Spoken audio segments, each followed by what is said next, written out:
Кешкісін Өзбекский Диснейлендқа баруға кеңес беремін. Өте әдемі, атмосферны, сонда керемет жер екен. Кіру тегін, ал ішінде кім қайда барады, ол өз еркінде және қалтасына қарайды ғой. Балаларға арналған ойын түрінің бәрі бар.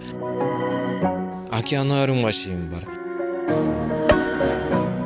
И үлкендерге тоже баратын жер бар. Мысалы, комната страха 40 000 сум.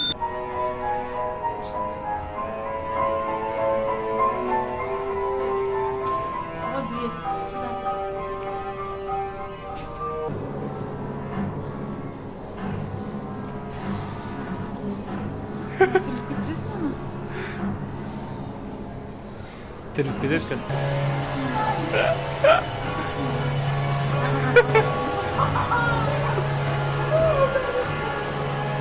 Комната страхыдан жақсы адреналин алып шығуға болады.